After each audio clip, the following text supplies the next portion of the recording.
있사오니 하늘이 주의 날 선포케 하소서. 그날엔 주의 영이 임하여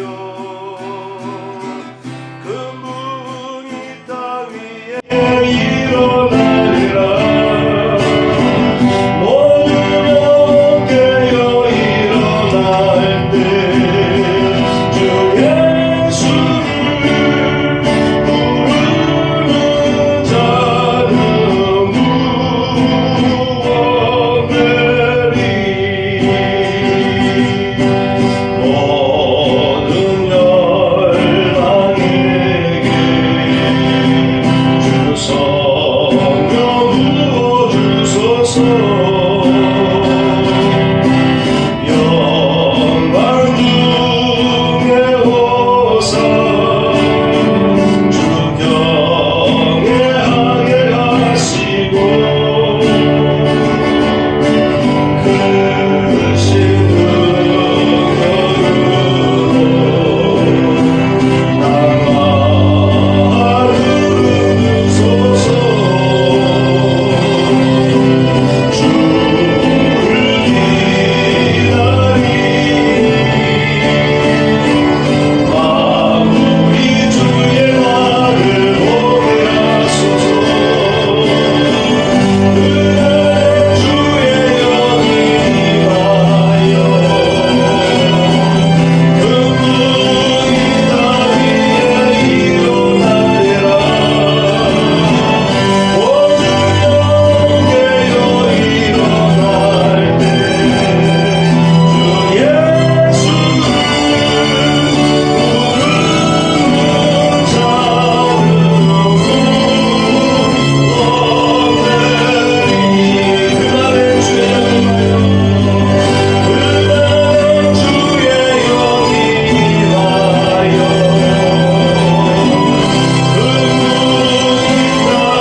주님, 이 자리에 오셔서 우리가 드리는 찬양과 영광의 시간을 받아 주옵소서. 아멘. 일어나시고 3장 부르시겠습니다.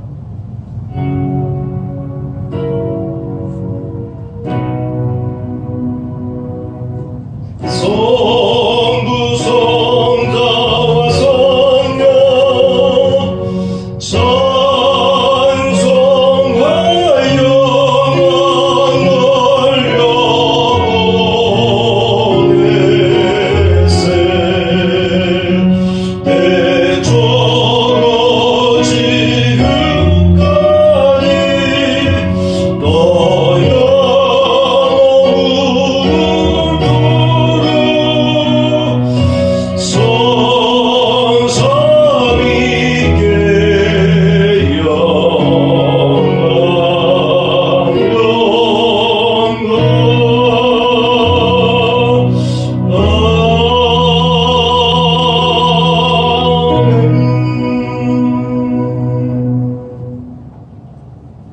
교동문 24번입니다.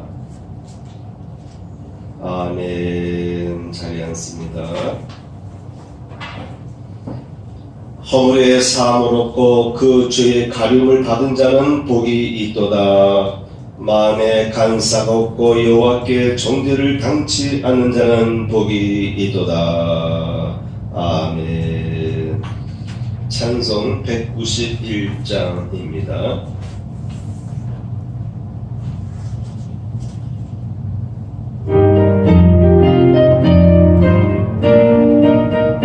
내가 매일 기쁘게 술래의 길에 남은 주의 발이 나를 안보하니요.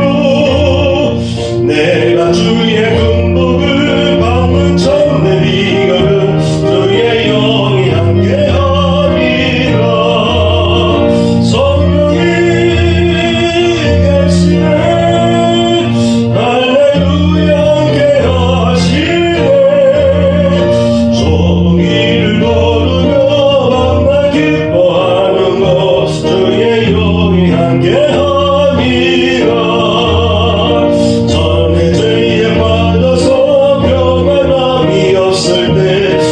예수 십자가의 공로 힘이로 그만 아래 엎드려 참된 평화 얻으면 주의 영이 함께함이라.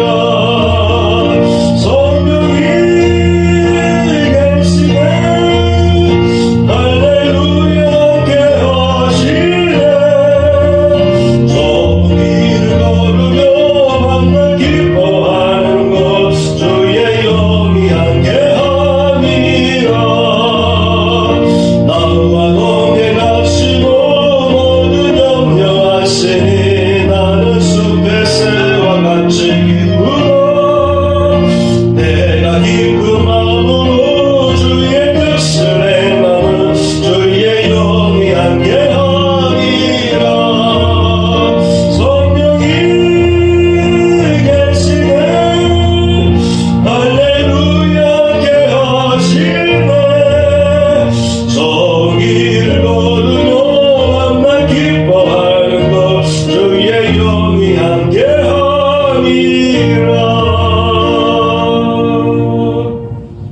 540장입니다.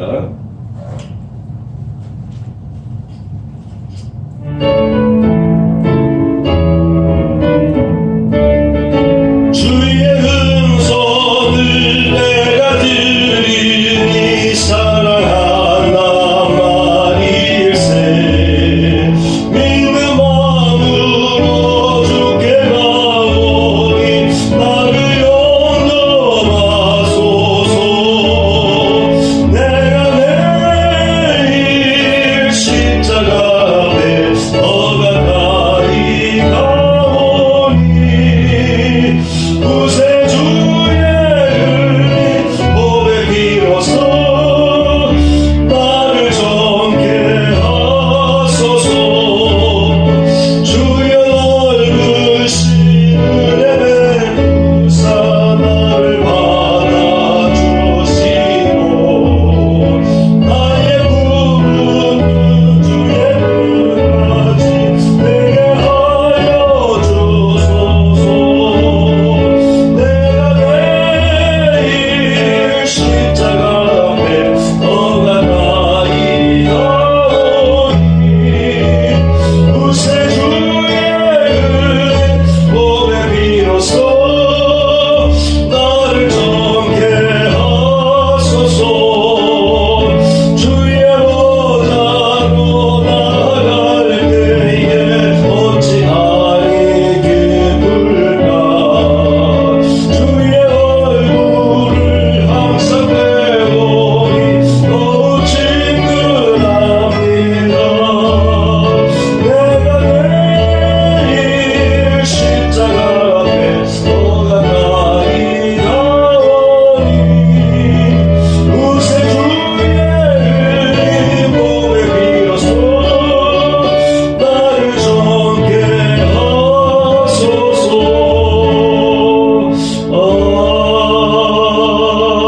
아멘. 말씀을 보겠습니다.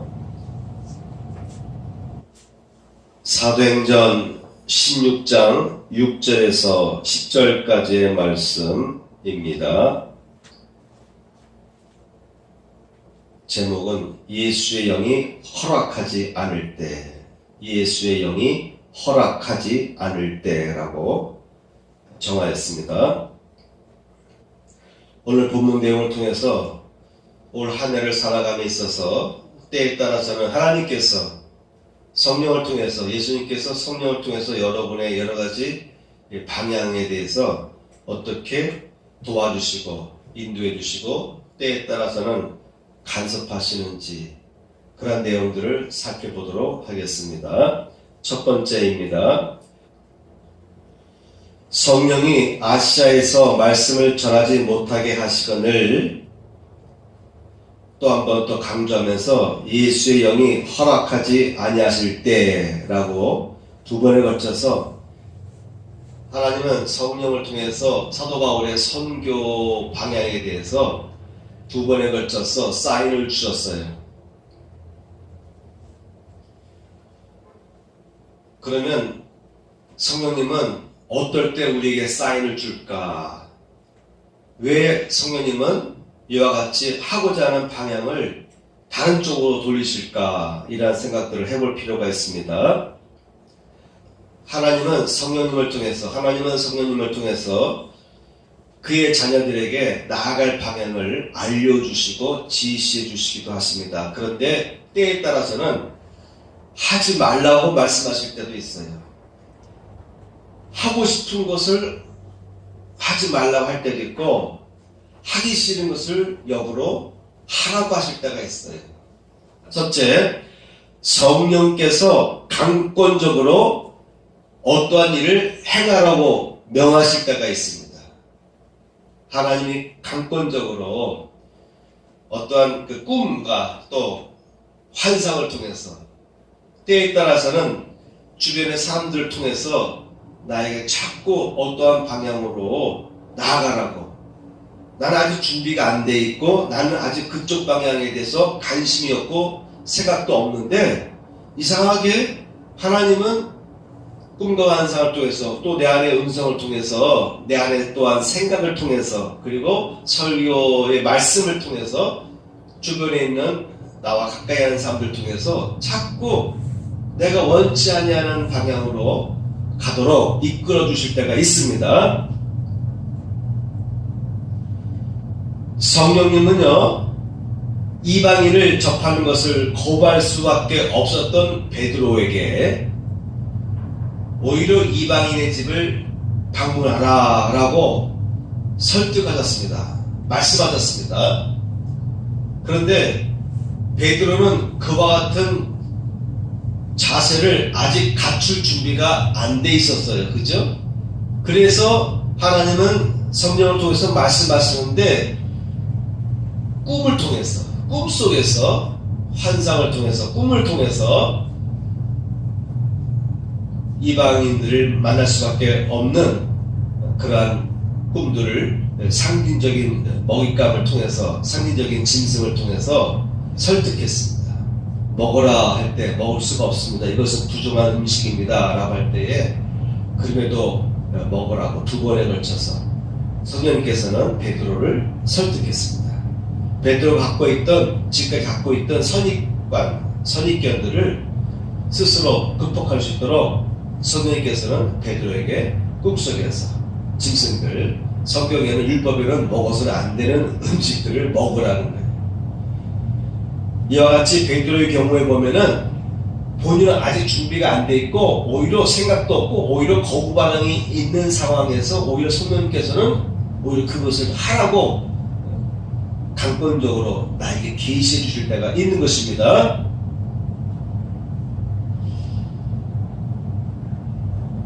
혹시 여러분들 살아감에 있어서 어떠한 일을 하나님께서 나에게 하라고 자꾸 나를 이렇게 밀어주는, 나를 이렇게 몰아넣는 그 같은 경험을 한 적이 있습니까? 어떤 사람에게는 생각을 통해서 그렇게 하셔요. 강한 인상을 통해서, 강한 자신감을 통해서 어떤 일을 행하도록 하실 때도 있는데, 베드로의 경우는 아예 하고 싶은 마음이 없는 거예요. 아예 그렇게 행할 자세가 안 돼 있고 오히려 거부 반응이 강할 수밖에 없는데도 성령님께서는 하라고 명하실 때가 있었습니다. 자, 두 번째입니다. 거꾸로입니다. 오히려 바울은 하려고 했어요. 아시아 지역에서 복음을 전하려고, 열심히 전하려고 노력을 하고 있었습니다. 오늘 본문은 6절에서 10절까지 우리가 하나님의 말씀을 살펴봤는데, 1절부터 5절까지의 내용을 보게 되면은 바울이 선교 여행을 하는 중에, 2차 선교 여행을 하는 중에, 그래서 선교 여행을 하는데 여러 성을 다녀갈 때에 4절, 16장 4절 말씀 보면은 여러 성으로 다녀갈 때에 예루살렘에 있는 사도와 장로들이 작정한 규례를 그들에게 주어 지키게 하니, 이에 여러 교회가 믿음이 더 굳건해지고 수가 날마다 늘어가니라. 이 말은 뭐냐면, 사도 바울은 이방인들에게 복음을 전했어요. 그렇죠? 그리고 베드로도 이방인에게 고넬료의 집에 가서 복음을 전했고 그때 성령이 임하였습니다. 이와 같은 일들로 인해서 예루살렘 안에 있는 그리스도인 중에 갈등이 생겼어요. 이방인들을 전도했을 때 그들이 우리가 따라가고 있는 율법 전통을 그들도 지키게 해야 된다라는 주장이 있었고 또 한쪽에서는 그들은 율법을 전혀 모르는 사람들이고 지금까지 율법을 접하지 않았던 사람이기 때문에 예수 그리스도만 믿으면 된다. 그들에게 율법을 강요하지 말자라는 두 의견이 상충되었어요. 그때 이방인들에게는 너무 억압하지 말자. 그래서 꼭 지켜야 될 것, 피를 먹지 말라고 한다든지 그런 몇 가지의 아마도 좀 건강상의 문제가 될 수 있는 몇 가지 정도만 지키고 나머지는 우리가 요구하지 말자. 하다못해 유대인의 전통 중에 가장 중요한 할례조차도 그들에게 하도록 권하지 말자. 이렇게 결정을 내렸어요. 그래서 예루살렘 총회의 결정이다. 모든 사도들이 다 모여서 또한 장로들이 다 모여서 같이 토론한 끝에 결론은 이와 같이 이방인들에게는 유대인들의 그 율법을 강요하지 말자. 그런 내용이었어요. 그러니까 이방인들에게 복음을 전할 때 더 효과적으로 복음을 전할 수가 있었던 거예요. 그래서 사도와 장로들이 작정한 규례를 그들에게 주어란 말은 뭐냐면 그만큼 이방인들에게 자유롭게 예수 그리스도를 영접하고 신앙생활을 할 수 있는 그와 같은 규칙을 전해준 것입니다. 그러니까 여러 교회가 믿음이 더 굳건해지고 수가 날마다 늘어나기 시작했습니다. 그렇죠? 이제 교회가 막 더 번성하기 시작했어요. 부흥하기 시작했어요. 교회가 더 활기차게 부흥하기 시작하였습니다. 그러니까 사도 바울이 더 열심히 전하기만 하면 나아가서 성에 가서 복음을 전하기만 하면 그곳에 교회들이 막 생기는 거예요. 많은 사람들이 예수님을 믿기로 작정하는 것입니다. 그래서 더 열심히 빨리 더 땅끝까지 복음을 전하려는 그 어떤 열심을 가지고 있었던 사도 바울은 본인이 활동하던 아시아 지역인데 오늘날로 말하는 아시아가 아니고 소아시아라고 구분하면 되겠습니다. 지금의 터키 지역을 의미합니다. 그 지역에서 복음을 전하려고 더욱더 분발할 때예요. 그때 오늘 본문 말씀 6절 성령이 아시아에서 말씀 전하지 못하게 하시거늘. 자, 여기서 보면은 성령님께서 아시아에서 소아시아 지역에서 말씀을 전하지 못하게 했다라고 설명하고 있는데 어떠한 방식을 통해서 가로막았는지에 대한 내용은 없어요. 어쨌든 성령께서 말씀을 전하지 못하게 하시거늘, 박해가 심하거나 또한 동료들 가운데 우리가 다른 지역에도 가서 유럽 지역에도 가서 복음을 전하자 등등 여러 가지 의견이 있을 수도 있고 직감적으로 좀 다른 지역으로 복음을 전하면 어떨까, 지중해 건너가서 복음을 전하면 어떨까, 여러 가지 로마까지 복음을 전하면 어떨까 여러 가지 생각들이 있었을 것입니다. 그래서 성령이 아시아에서 말씀을 전하지 못하게 하시었느니라고 설명하고 있어요. 그들이 부르기아와 갈라디아 땅으로 다녀가 그럼에도 불구하고 그들의 계획을 추진해 갔어요. 그래서 부르기아와 갈라디아 땅, 지금의 터키 지역을 계속해서 지나가고 있었습니다. 7절 무시의 앞에 이르러 비두니아로 가고자 애쓰되 여전히 터키 지역을 사수하고 그 지역에 복음을 전하려고 애썼다. 그때 예수의 영이 허락하지 아니하시는지라 라고 되어 있습니다. 예수의 영이라고 성경은 기록하고 있습니다. 성령님은 예수님의 영이세요.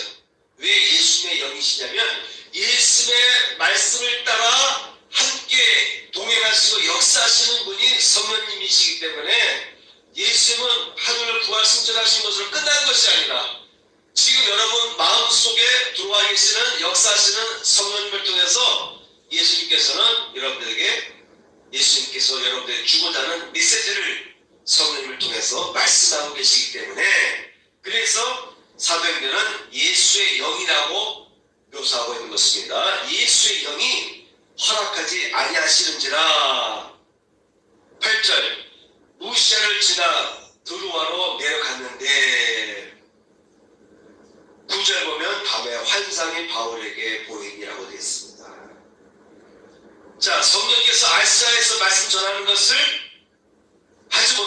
전하지 못하게 1차적으로 간섭받았습니다. 두 번째는 그럼에도 불구하고 계속해서 아시아 지역에 머무르니까 예수의 영이 허락하지 아니하셨다라고 되어 있어요. 그럼에도 불구하고 또 무시아를 지나 드로아로 내려가는 과정에서 이제는 성령님께서 밤에 환상을 통해서 말씀하십니다. 9절, 밤에 환상이 바울에게 보이니 마게도냐 사람 하나가 서서 그에게 청하여 이르되 마게도냐로 건너와서 우리를 도우라 하거늘, 바울이 그 환상을 보았을 때에 우리가 곧 마게도냐로 떠나기를 힘쓰니 이는 하나님이 저 사람들에게 복음을 전하라고 우리를 부르신 줄로 인정함이로라. 이와 같이 세 번에 걸쳐서 3단계에 걸쳐서, 처음에는 성령께서 가로막으시고 두 번째는 예수의 영이 허락하지 아니하는 것을 알게 되었습니다. 그럼에도 불구하고 지금 막 교회가 부흥하고 있는데 우리가 복음 전할 곳이 지금 많아서 지금 여기에서 발을 돌리게 되면 나머지 지역에 대한 기회가 없기 때문에, 나머지 지역에 대한 복음을 전할 수 있는 기회가 또 언제 오겠다. 여기까지 여행 왔으니 이 지역을 마저 전도하고 이런 계획을 가지고 애를 쓰고 있는 거예요. 그러니까 마지막 세 번째, 환상을 통해서 왜 지금 방향을 돌려야 되는지를 확실하게 보여주신 것입니다. 환상의 내용은 마게도냐 사람 하나가 서서 그들에게 청하여 이르되 마게도냐로 건너와서 우리를 도우라. 이와 같이 구체적으로 지금의 그리스 지역에 마게도냐 주가 있어요. 그 마게도냐라고 하는 큰 주가 있는데 거기에 가는 과정에서 첫 번째 지역이 빌립보 성입니다. 이와 같이 성령께서는 어떠한 일에 관해서 나는 하고자 하는 마음이 전혀 없는데, 오히려 하고 싶은 생각도 없는데 강권적으로 하라고 내게 계시하실 때가 있고, 또 어떤 경우는 내가 열심히 하나님을 위해서 지금 성령께서 역사하시고 하나님께서 강하게 역사하시기 때문에 가는 곳마다 복음을 전하기만 하면은 교회가 세워지고 부흥이 일어나고 있는데, 한참 좋은 이때에 성령께서 이제 더 이상 여기서 복음을 전하는 데 시간을 쓰지 말고 지금 방향을 바꿔라. 유럽으로 가라. 유럽의 관문인 그리스 지역으로 가라. 이렇게 성령께서 계시해 주신 것입니다.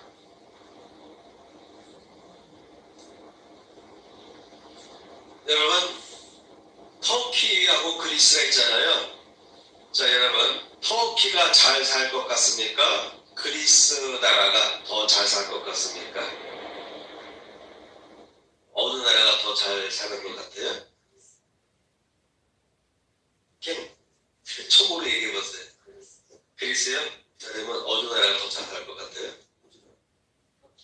두 나라 중에 두 나라가 적경지겠어요. 서로 앙숙이에요. 둘 다 못 사는데요? 둘 다 못 살아요? 사장님은 어느 나라가 더 잘 살 것 같아요? 모르겠어요. 저도 최근에는 잘 모르겠어요. 그런데 제가 90년도에 성지순례를 갔거든요. 그때 가이드들의 이야기를 들어보면, 또 현장을 이렇게 둘러보면 문화 수준이나 여러 측면에서 그리스가 훨씬 잘 살아요. 훨씬 더 잘 살아요.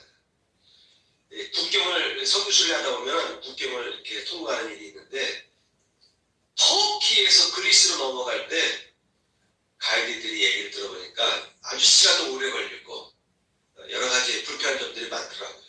때에 따라서는 별것도 아닌데 트집 잡기도 하고 어떤 때는 이렇게 뭐 뇌물을 요구하는 것인지 뭐 해서 그리스에서 터키를 갈 때는 상당히 애를 먹어요.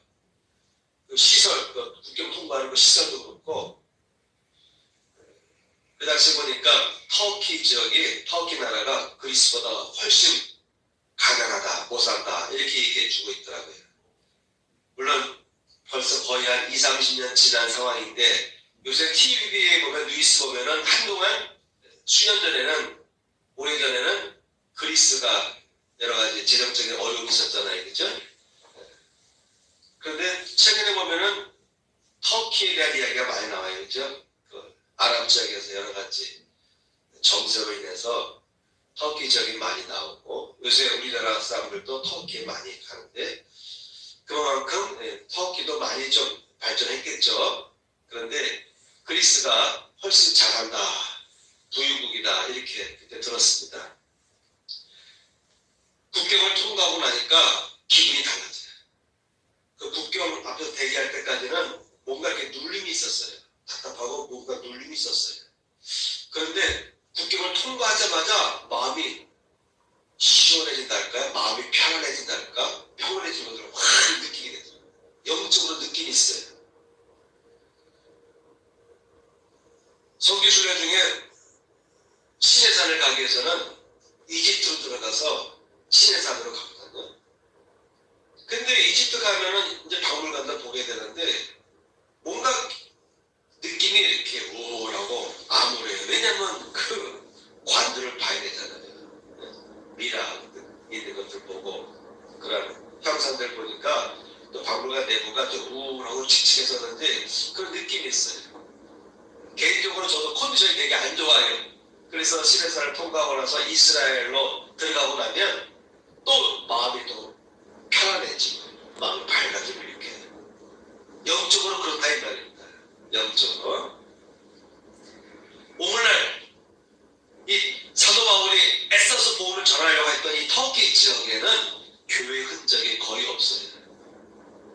몇몇 교회 정도 개신교 또는 캐톨릭에서 어떤 특정 지역에 있는 교회들을 기념교회화 시켜서 관리하고 있는 교회들 외에는 그래서 그런 지역을 순례하는 겁니다. 그런 지역 외에는 교회 흔적이 거의 없어요. 사도 바울이 그렇게 애썼던 그 지역에는 교회 흔적이 거의 없습니다. 이슬람으로 다 장악되기 때문에 그렇습니다. 터키 지역에서 성 소피아 성당이라고 최고로 웅장한 콘스탄티노플 거기에 있었던 최고의 그 교회가 있는데 성당이 있는데 그건 다 지금 회계도들이 장악하지 않았습니까? 또 한간에는 그곳에 회계도들이 그 예배 처소로 기도 처소로 이용한다는 얘기도 있고 가보니까 예전에 그 화려했던 그리스도 문화 잔재들이 있어요. 벽화들에 그 벽화들을 다 긁어내가지고 벽에 그려있는 성화들을 제대로 보지 못하도록 회계도들이 이렇게 벗겨놓겠다고 그래서 거물밖에는 특별하게 남은 잔재가 없을 정도로 그나마 그것은 세계 유산으로 되어 있기 때문에 그나마 남아있지 기독교의 잔재가 없어요. 잔재가 남아있지 못합니다. 바로 하나님은 성령님은 먼 시간을 바라볼 거예요.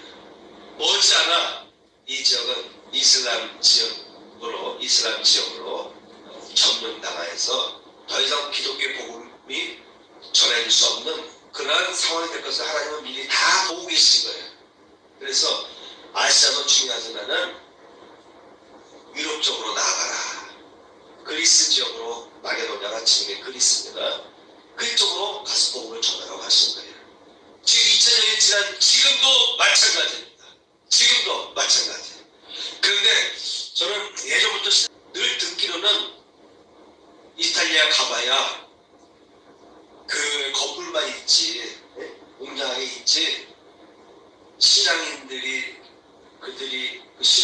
예배드리는 모습을 보기 힘들다. 가봐야 다 60 넘은 노인들 뭐 10여 명에서 20, 30명 정도 모여서 그들이 예배를 드릴 뿐 그 웅장한 건물에는 예배 드리는 사람이 없다. 그런 얘기 많이 들었거든요. 가보니까 진짜 그래요. 진짜 그래요. 대부분의 관광객들이 와서 잠시 기도하고 사진 찍고 이렇게 둘러보는 것이지. 근데 그리스에 가니까요. 그리스에 대한 이미지는 항상 우리는 그리스 신화. 그래서 오히려 그리스 하면은 기독교가 좀 먼 것 같고.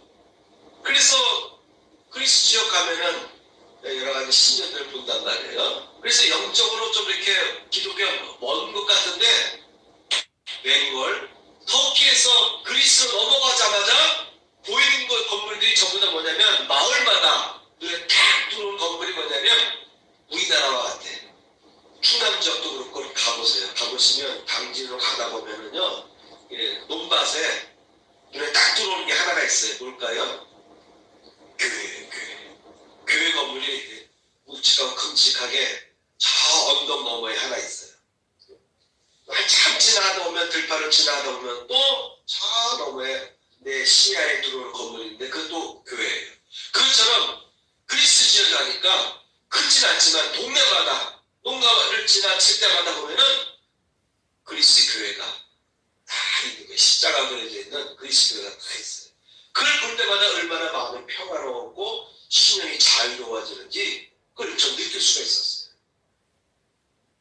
오히려 그리스 신화로 인해서 기독교의 활성화가 오히려 마이너스 될 수밖에 없는 그런 문화적인 여건인데도 불구하고 지금까지 2000년이 지난 지금까지 오히려 이탈리아는 로마 캐톨릭 교황이 있는 곳 아닙니까? 근데 그쪽은 거울만 있어요. 근데 제가 주일날에 그리스 정교회는 개식에 속합니다. 그래서 우리가 똑같이 주일날 예배를 드려요. 한 동네에 예배당이 있어서 가봤어요. 호기심 때문에 가봤는데 사람이 가득 찼어요. 가득 찼어. 검은 양복 같은 그 정장을 차린 남자분들과 또 여성들이 그 예배당에 가득 찼더라고요. 가득 찼어요. 그 모습 보고 저는 깜짝 놀랐어요. 되게 유럽 지역에는 예배 드리는 사람들이 거의 별로 없다 이렇게 들었거든요. 기독교 건물만 있지 기독교의 영적인 부흥의 그 모습은 찾아볼 수 없다라고 그렇게 많이 들었는데 가보니까 그리스가 오히려 거꾸로 하나의 일개 지역에 하나 어떤 교회를 제가 들어가 봤더니 가득 찼어요. 가득 찼어요. 그 모습 보면서 아하 성령께서는요 2000년까지 됐다고 보시죠. 2000년까지 그 이스라엘이 장악하는 지역에도 그리스가 버티고 있는 겁니다. 재정적으로도 더 부유하기 때문에 그래서 이슬람과의 접경 지역이 그리스가 버티고 있는 거예요. 오히려 지중해 넘어서 있는 그리스를 지나서 가는 그 로마 지역, 이탈리아 지역은요 옛 건물에 그 아름다운 위대한 웅장함이 있는데 오히려 캐톨릭 신도들이 제대로 신앙 지키는 사람들이 많지 않다. 이상하죠? 우리 주보에 나와 있는 이 선교사님도 지금 이태리 있어요. 이태리 그것도 로마. 제가 물어봤어요. 아니 어떻게 로마에 선교하러 갑니까? 물어봤더니 아니래요. 거기에 선교 대상이 많대. 우리가 생각하고 있던 것처럼 뭐 이태리 로마 하면은 거기 캐톨릭으로 이렇게 다 문화적으로 돼 있지만 또 오히려 교회 안 다니는 예배를 드리지 않는 사람들이 많다는 거예요.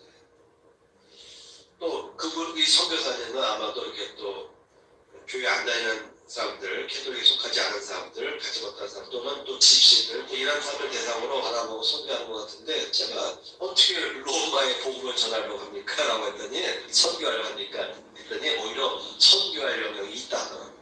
그런데 제가 그리스에서 느낀 것은 한 교회를 들어가 봤는데 예배당이 가득 찼어요. 저는 그 모습을 봤어요. 자, 그래서 성령께서는요 우리의 삶 속에 때에 따라서는 개입하실 때가 있습니다. 우리가 살다 보면은 예기치 못하게 어려운 공격에 빠질 때가 있어요. 또 어떤 경우는 지금은 미진하지만 지금은 별 기대할 것이 없지만은 머지않아서 더 큰 미래가 펼쳐질 그런 지역도 있을 것입니다. 그런 것을 조명해 주시기 위해서 때에 따라서는 하나님께서는 성령께서는 간섭하신다고 하는 것을 여러분 알 필요가 있습니다. 아멘.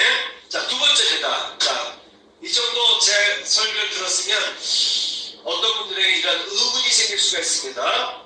성령의 계시와 인간의 자유의지는 충돌하는가? 왜 충돌하는가? 이러한 의문을 품을 수도 있습니다. 나의 의지를 가로막을 때가 있잖아요. 그죠? 안 가려고 하는데 가게 하시고, 가려고 하는데 가지 말게 하시고. 나 나름대로 선한 의지를 가지고, 사도 바울이 지금 선한 의지를 가지고 지금 막 교회들이 부흥하고 있는 이 터키 지역을 계속해서 다니면서 교회를 세우고 싶은데 하지 말라는 거예요.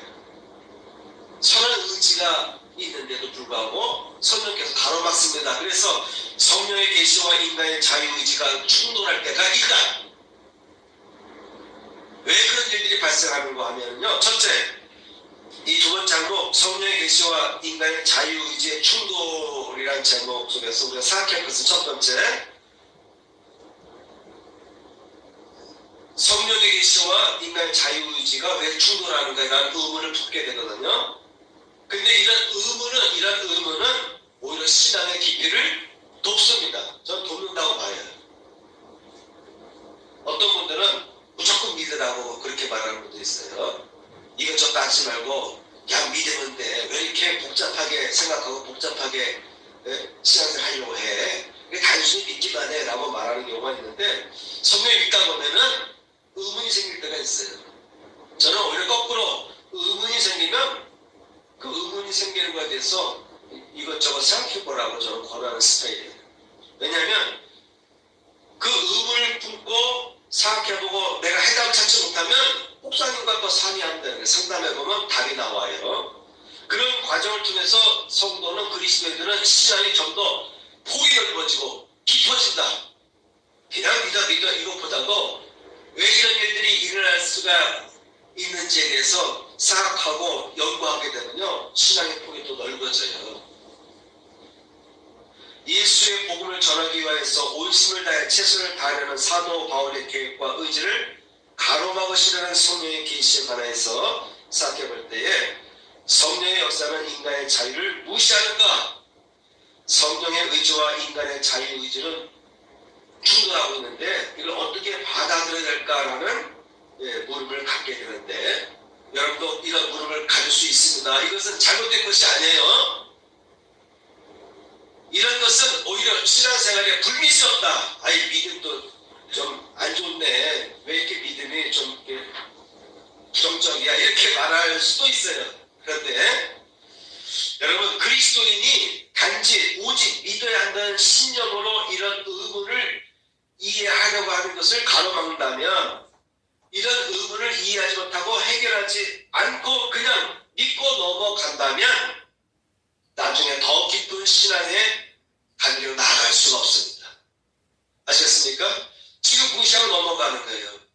어떤 일을 할 때 이것저것 우리가 따져보고 대책을 세워놓고 나아가야 되는데 아니 이거 나중에 문제 터지면 그때 우리가 해결하자 하고 덮어놓고 나아갈 때가 있어요. 건물을 지으면서 기초적으로 우리가 조심할 거 조심하고 원칙대로 지켜야 될 거 지켜가면서 우리가 건물을 져 나가야 되는데 아니 괜찮아 예전에는 괜찮았어 이렇게 무시하고 나아가는 나중에 문제가 생기는 경우가 있습니다. 지금 당장 단순하게 오로지 믿기만 하고 나아가면 마음에 갈등이 없고 편한데 나중에 이제 본인에게 그런 문제가 내 눈에 현실적으로 다가오게 되면 그때 충격을 받아요. 그때 그걸 감당하지 못하는 거예요. 또 주변에 그런 사람이 있으면 그 사람들 도와줄 수가 없어. 그래서 어떤 의문이 생기면 이걸 창조적으로 받아들이면서 그걸 이해하려 노력하시고 이해가 안 되면 기도하면서 말씀을 보고 묵상하면서 이해가 안 되면 그때는 목사님에게 와서 이러이러한 성경 내용들이 있는데 이걸 어떻게 받아들여야 되느냐 이렇게 물어볼 필요가 있습니다. 내 주변에 이런 사람들이 있고 이런 사람들이 이런 질문을 던지는데 내가 대화하다 보니까 내 말문이 막혔습니다. 이런 경우는 어떻게 답을 해줘야 됩니까? 라고 질문을 하고 상담할 필요가 있습니다. 그래서 목회자를 통해서 그에 대한 부분에 대한 해법을 해결책을 들어야 돼요. 그러면 여러분들이 그 어떤 이해력을 가지고 또 나아가서 그런 문제를 안고 있는 사람들에게 설명해 줄 때 그들도 무지하면서 갈등해서 해소할 수 있잖아요. 그래서 시장의 폭이 넓어지는 거예요. 쓰임받을 수 있는 터전이 넓어지는 것입니다.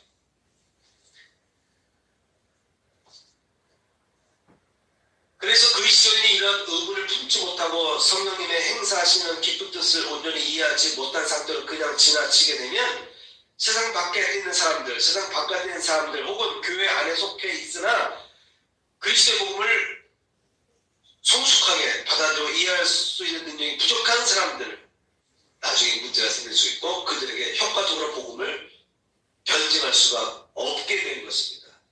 이런 신앙인을 히브리서에서는 어린아이, 갓난아이의 모습이다. 어른의 신앙의 모습으로 빨리 성장해야 된다라고 히브리서는 강조하고 있습니다. 자, 그러면 이런 충돌이 일어날 때 왜 일어날까요? 두 번째입니다. 더 나은 효과를 낳도록 성령께서는 우리와 교통해 주시고 지도해 주시는 것입니다. 본문에 보면은 세 번에 걸쳐서 성령님의 간섭이 있었잖아요. 그렇죠? 세 번에 걸쳐서.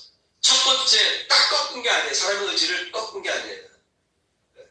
사람의 생각 속에 자꾸 여러 가지 사건을 통해서 뒤돌아보게 만들고 조심하게 만들고 뭔가 느낌이 안 좋게 느껴지고 그래서 고민하게 만들고 기도해보게 만들고 이런 과정을 거친 거예요. 그래서 결정적으로 세 번째 가서는 환상을 통해서 확실하게 확신을 심어주신 것입니다.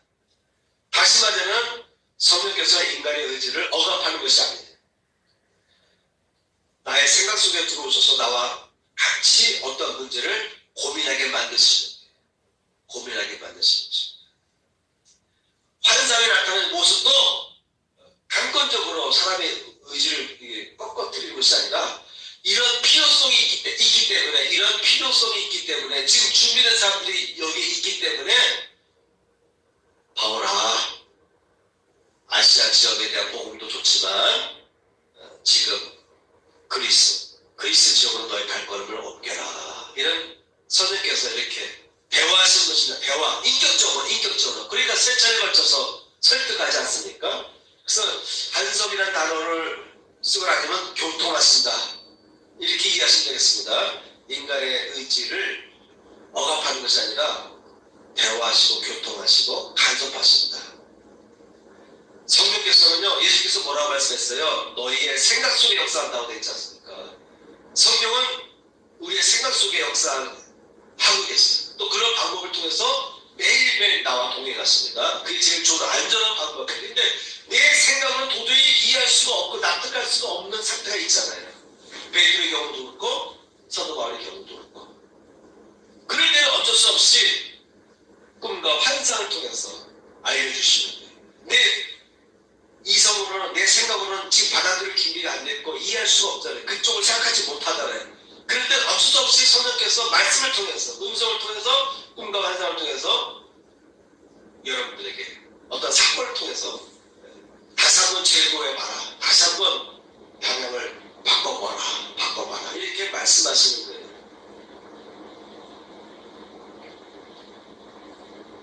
오히려 우리 인간이 아직 나약하고 연약하고 알지 못하기 때문에 물론 알지 못하고 나중에 경험했을 때 경험할 때마다 사건이 생길 때마다 그때마다 부딪히면서 문제 해결해 나가는 경우도 있지만은 그 피해가 심각할 때 그 결과가 너무나 클 때는 성령께서 강하게 개입할 수밖에 없어요. 그래서 그거에 대한 성령의 강한 개입에 대한 반응도 인간의 자유의지를 통해서 거부할 수도 있습니다. 성령은 계속 우리를 설득하는데 그리 가지 말아라. 가지 않는 것이 좋겠다. 설득해 주시는 것입니다. 그래서 성령님이 여러분과 교통하시나라고 생각하시기 바랍니다. 세 번째입니다. 오늘 주제의 말씀과 연관시켜 생각할 것은 세 번째입니다. 주를 향해 갈망하는 다윗의 영성입니다. 여러분 시편 63편을 펴보시기 바랍니다. 자, 여러분 성경 말씀 시편 63편을 펴보시기 바랍니다. 1절부터 11절 구구절절절 너무너무 귀한 말씀이에요.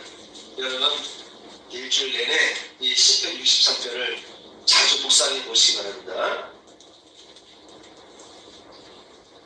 내 육체가 주를 앙노하나이다. 사실은 오늘 말씀은 시편 63편을 가지고 제가 말씀을 전하려고 했어요. 그리고 제목도 사실 제가 내 육체가 주를 앙노하나이다 라고 제목을 정하기까지 했어요. 그런데 먼저 사도행전 말씀과 말씀을 전하고 그리고 시편 63편을 이어서 전하는 것으로 제가 어제 설교 내용을 다시 다듬었습니다. 성령께서 함께하는 것이 너무나 중요하다는 것을 다윗 왕은 깨달았어요.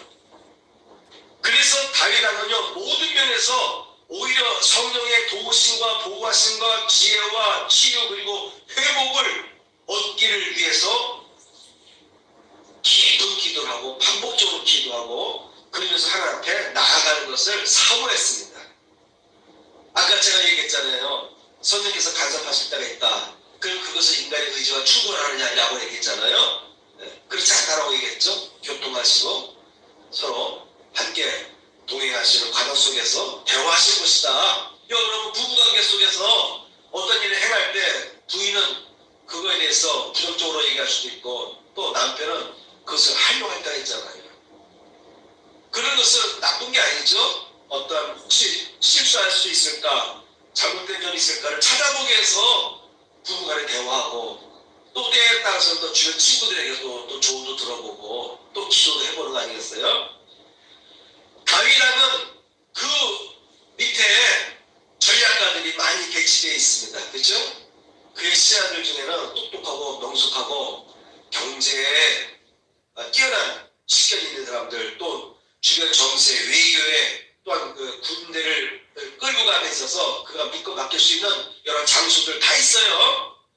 그런데 여러분 시편을 보면은 시편에 있는 다윗의 시를 보게 되면요 어느 시편을 보더라도 사람을 의지하는 내용이 없어요.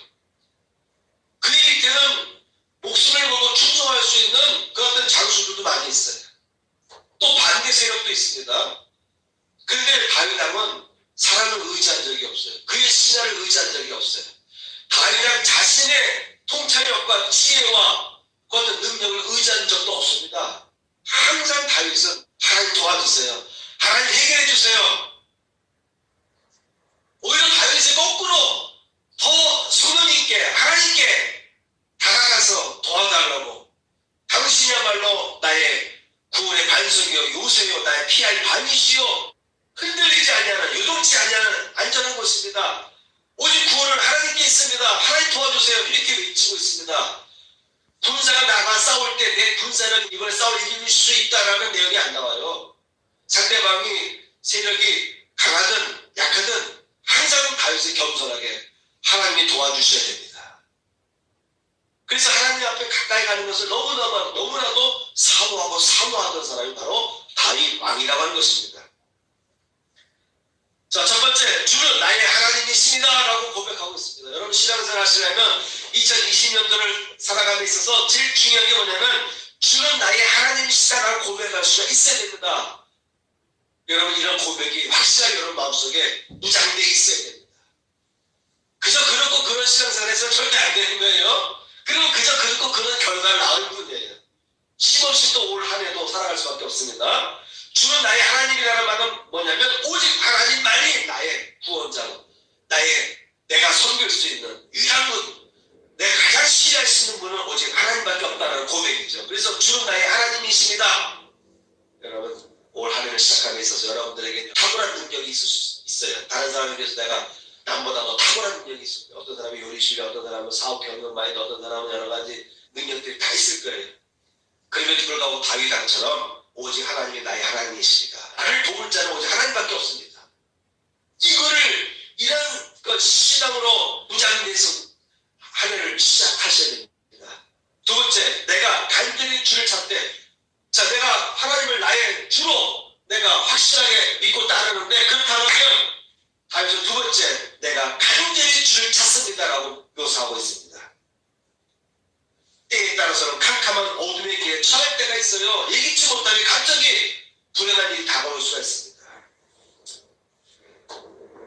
물이 없어 마르고 황폐한 땅에서, 물이 없어 마르고 황폐한 땅에서, 다윗은 가끔 물에 대한 소재를 시에 많이 이렇게 기록하고 있는데, 시편 42편 1절 보면은 하나님이여 사슴이 신의 물을 찾기에 갈급함 같이 내 영혼이 주를 찾기에 갈급하니이다, 이렇게 기록하고 있습니다.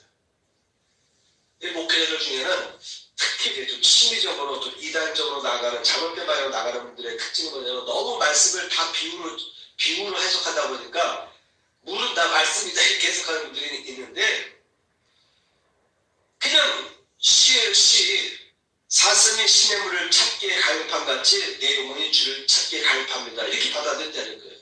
이런 것들을, 이런 말씀을 그냥 또 물이라고 했으니까, 신의 물이라고 했으니까 말씀을 찾기에 갈급함 같이 이런 식으로 이상하게 해석할 필요는 없습니다. 물이 없어 마르고 황폐한 땅이라고 했어요.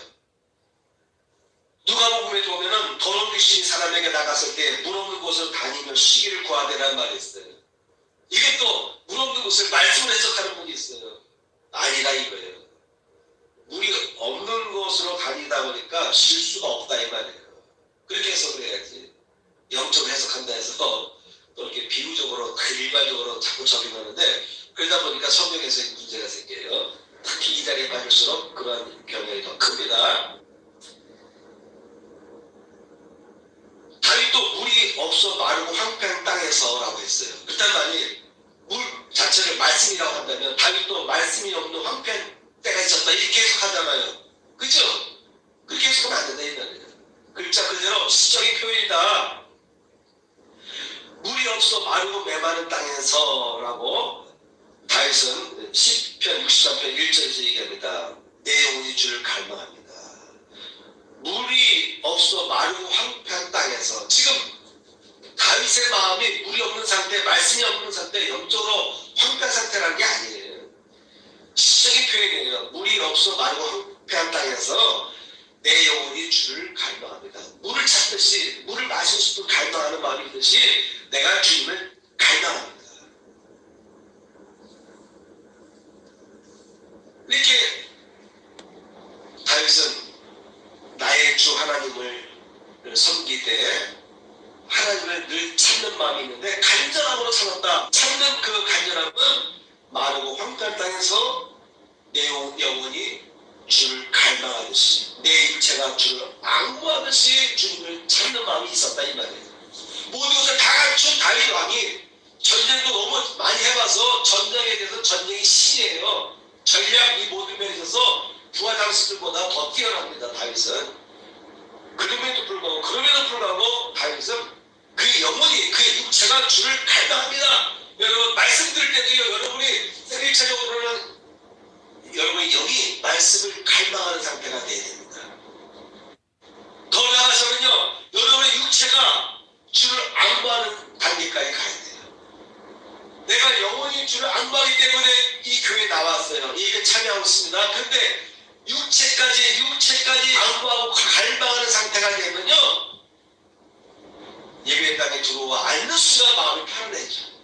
예배당에 들어와 앉는 순간 기도부터 해야지. 예배당에 들어와서 예배드리는 순간 말씀에 집중하게 되고 찬양에 집중하게 되고 예배에 집중하게 돼요. 내 육체 자체가, 여러분 육체가 따라오지 못하면 예배 시간이 얼마나 힘들어요. 앉으면 엉덩이 아프고 등허리 뻑지근하고 목도 피곤하고 눈가가 자꾸 무거워지고요. 자꾸 그렇지 않습니까? 영혼이 주를 사모하지 않게 되면요, 이 자리에 앉아있어도요 딴 생각을 하잖아요. 사업터의 일을 생각하게 되고, 어떤 사람에 대한 그 사람의 나한테 했던 말로 인해서 내가 상처받은 일을 자꾸 떠오르게 되고, 근데 영혼이 갈망하고 육체가 앙부하는 단계에 있을 때는요, 그런 면이 다 떨어져 나가는 거예요. 예배 자체로 모두 끝장나는 것입니다. 예배 자체로 여러분이 하나님의 다윗은요 영혼과 육체가 하나님을 악망하고 갈망했다 이렇게 묘사하고 있는 내용을 우리는 볼 수가 있습니다. 세 번째, 성소에서 주를 바라보았나이다. 주의 권능과 영광을 보기 위하여 이와 같이 성소에서 주를 바라보았나이다. 다윗은 성전에 나아가는 것을 중요한 시간으로 봤어요. 여러분 문제 있을 때마다 교회에 자꾸 나오려 하시기 바랍니다. 문제 있을 때마다 자꾸 예배드리세요. 지금은 너무너무 좋은 시대 아닙니까? 여러분 유튜브 다 틀어보시면 우리 교회조차도 지금 제가 설교한 내용들이 매주 수요일마다 제가 업그레이드 하고 있잖아요. 교회 하나도 유튜브만 틀어보면 지난주에 목사님이 어떤 말씀인지 틀어보면 생각 안 나는 내용이 막 떠오를 거예요. 그죠?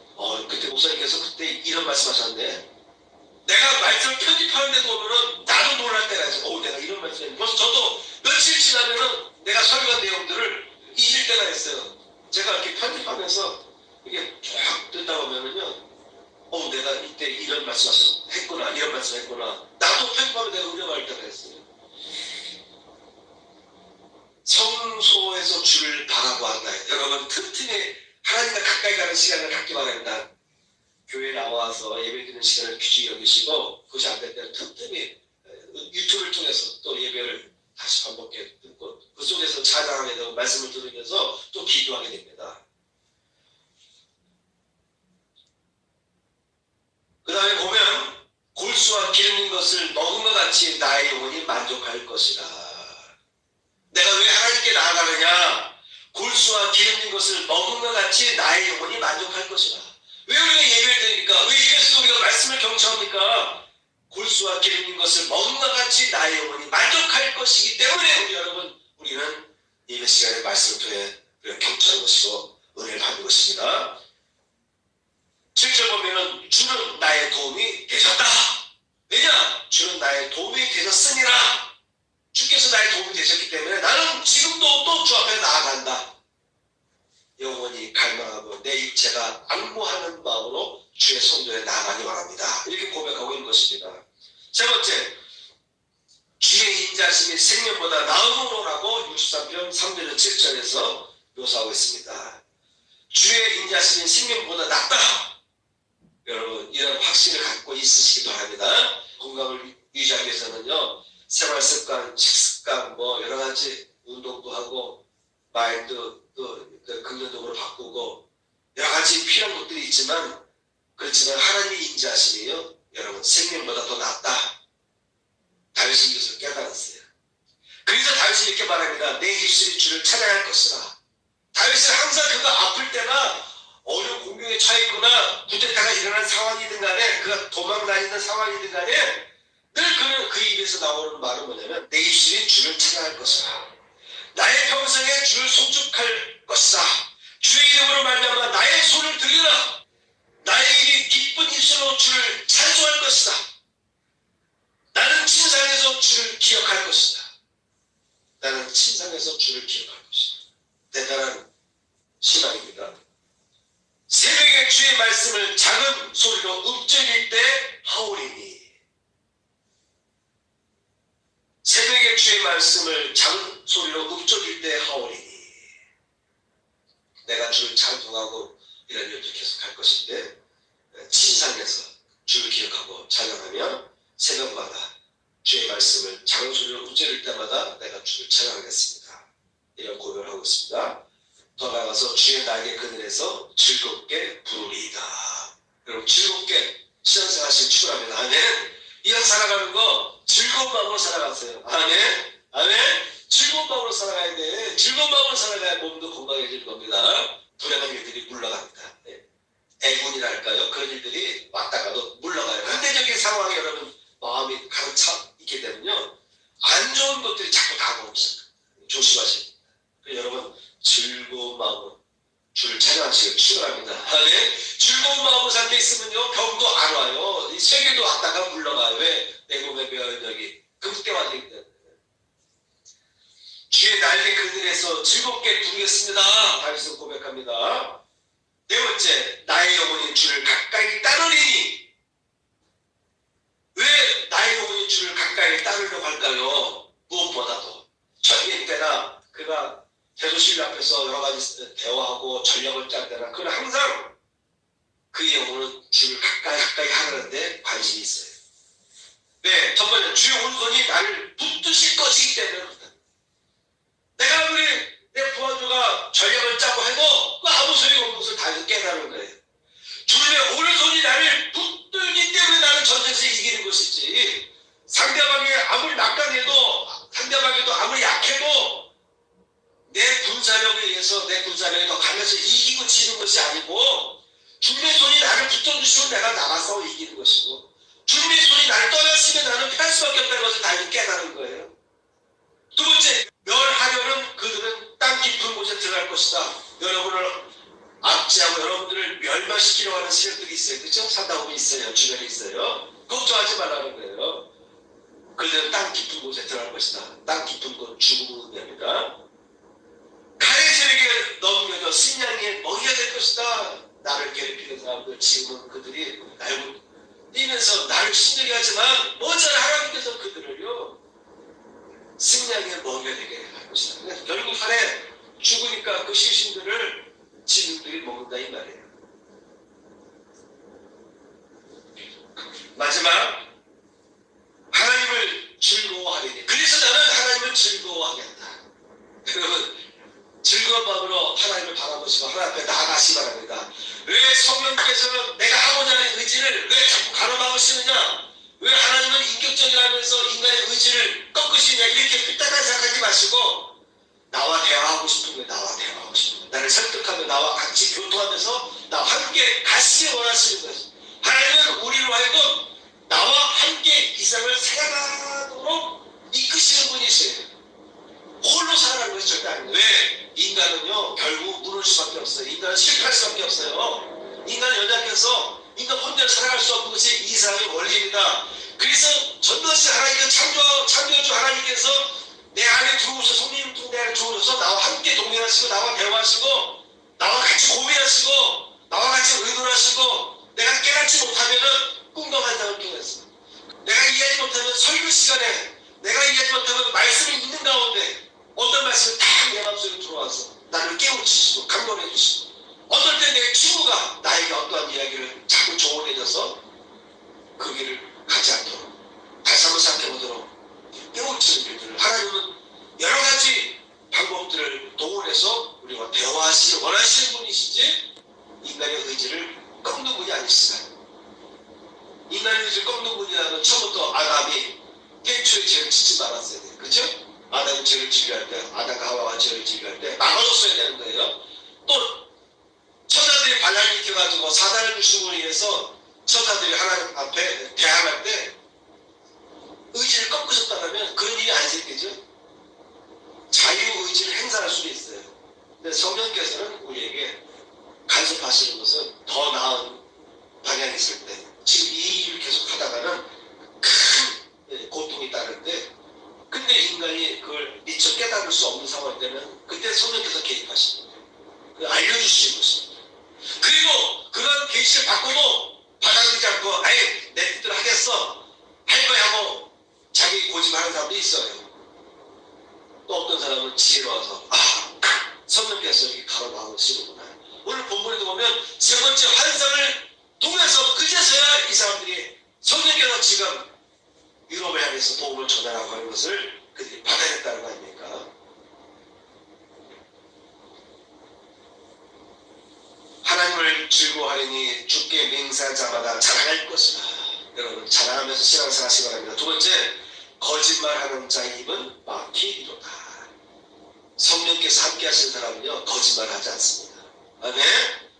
오늘날은요 이렇게 문화가 발전하고 유튜브가 있고 뉴스가 있고 뭐 여러 가지 그 공연방송도 있고 뭐 종교방송도 다 있지만도요, 사람이 똑똑한 것 같지만 대학도 나왔고 나름대로 자존심이 있어가지고 남의 얘기를 안 들으려고 그러고 말이야, 자신의 그 경험을 최고로 여기는 이 시대에 핸드폰을 틀기만 하면 어디서든 정보를 이렇게 습득할 수 있는 이 시대이지만도 사람은 미디어에 속습니다.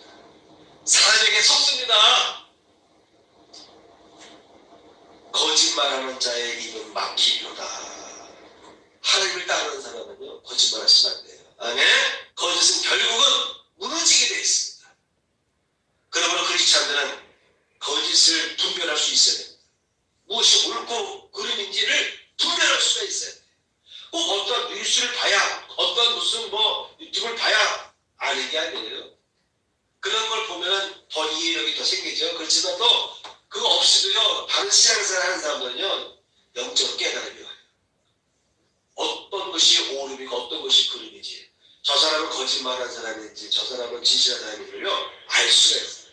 어떤 지식이 없어도요, 하나님 앞에 기도 생활하면서 정죄에 나가는 사람에게는요, 그런 지혜가 옵니다. 그런 깨달음이 와요. 내 안에 성령께서 가르쳐 주세요. 여러분, 하나님을 즐거워하되어 거짓하는 자를 부러워하지 마시고, 여러분 즐겁게 살아가시길 바라고, 또 자랑하면서 내 하나님과 동행하는 것을 자랑하면서 살아가시길 축원합니다. 아멘. 다 같이 일어서서 위탁의 말씀하겠습니다. 설교를 둘로 나눠서 했어야 되는데 두 설교를 하나 연결했어요. 그러다 보니까 설교가 길어졌는데 위탁의 말씀입니다. 주님은 나의 죄를 속하기 위하여 십자가에서 대신 죽으셨습니다. 주여, 내 죄가 사하여졌습니다. 주님은 채찍에 맞으셨습니다. 제가 치유를 받았습니다. 아멘. 그 33장입니다.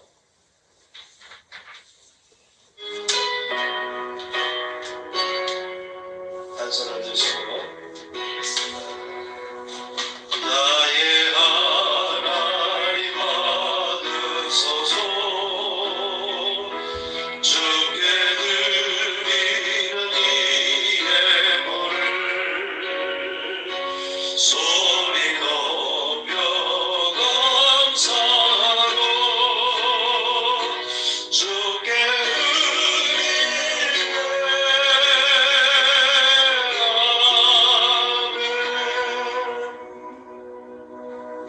가슴에 손 얹고 축복기도 드리겠습니다. 할렐루야. 하나님 아버지, 오늘 저희가 1월 셋째 주일을 맞이해서 하나님 앞에 나와서 예배를 드렸습니다. 오늘 이 시간 하나님 앞에 드린 저희 예물을 받아 주옵소서. 드리는 손길마다 하나님의 인도하심과 성령의 교통하심의 역사가 임하게 하여 주옵소서. 이제는 우리 구주 예수 그리스도의 은혜와 하나님 아버지의 극지하신 사랑과 성령님의 감동감화 역사하심이 이 자리에 참여한 성도들 위해 함께 하시기를 축원하옵나이다. 아멘.